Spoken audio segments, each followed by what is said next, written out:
Threading the machine is as easy as 1, 2, 3, and a few other numbers. Notice that the threading path is conveniently marked with the correct numerical sequence for foolproof threading every time. To thread your machine, first turn it on.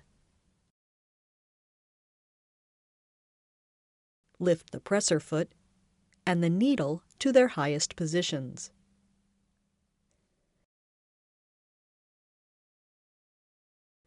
Gently angle the spool pin upwards and slide a spool of thread onto the pin, making sure the thread unwinds from the front.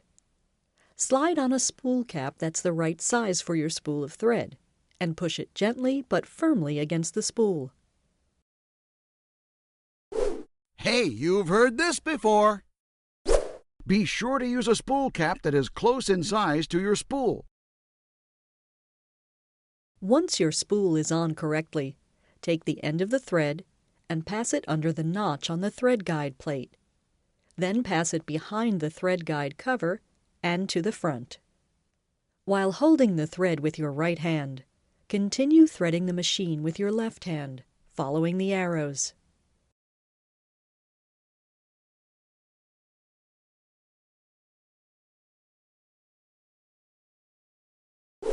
Hey, here's a tip.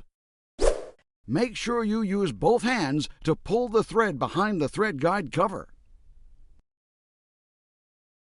When threading the take-up lever, make sure it's in its highest position. Then pass the thread into the lever from right to left. Continue downward, passing the thread all the way through the needle bar thread guide from right to left. To use the convenient needle threader, lower the presser foot. Then pass the thread through the notch of the thread guide and then into the guide marked number 7.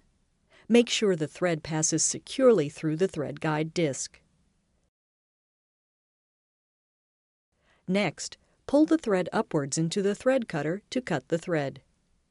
To thread the needle, lower the needle threader lever slowly but firmly until it clicks. The needle threader hook will rotate and pass through the eye of the needle. All you need to do now is raise the presser foot and carefully pull a few inches of thread toward the back of the machine, and you're ready to sew.